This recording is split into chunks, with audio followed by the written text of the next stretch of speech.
C'est une situation récurrente dans le football, lorsqu'une équipe échoue, l'entraîneur est facilement remis en cause.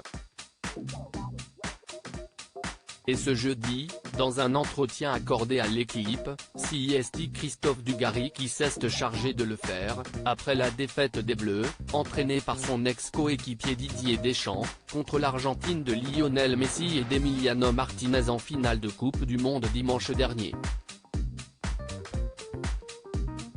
Je suis déçu et triste, d'abord.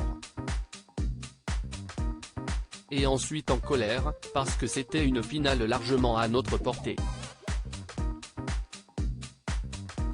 Didier Deschamps, note de la rédaction, reste 5 ans, 10 ans, 15 ans de plus, ce n'est pas mon problème, ce n'est pas à moi de décider.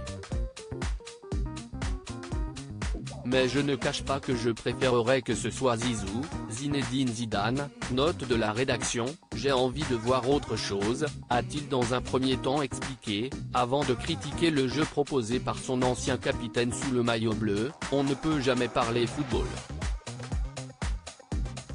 Qu'on ne le fasse pas quand on gagne, comme en 2018, sur le thème « Je m'en fous, j'ai gagné », d'accord, éventuellement, mais quand tu perds, tu dois des explications, tu dois un débat, au moins sur la préparation de match.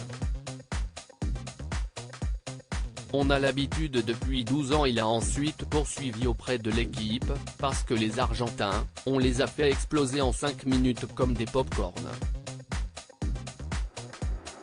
Ils sont moins forts que nous, c'était un cadeau de jouer contre eux. Il n'y a pas eu de match totalement géré, mais on a l'habitude. Maintenant, depuis 12 ans, Didier Deschamps est arrivé à la tête de la sélection en 2012, note de la rédaction, cela fait partie du style Deschamps où seul le résultat compte.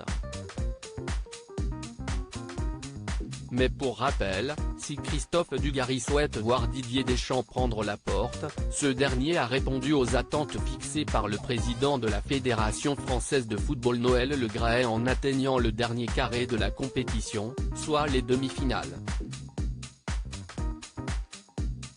Ainsi, l'ancien coach de l'OM a désormais les cartes entre ses mains pour décider de son avenir au sein des Bleus, a expliqué son président dimanche pour Le Parisien, lui qui vient de lui proposer une prolongation.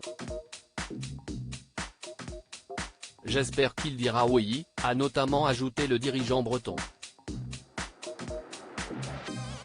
Reste désormais à savoir si le beau-père de Mathilde va rempiler pour quelques années supplémentaires sur le banc tricolore. Affaire à suivre.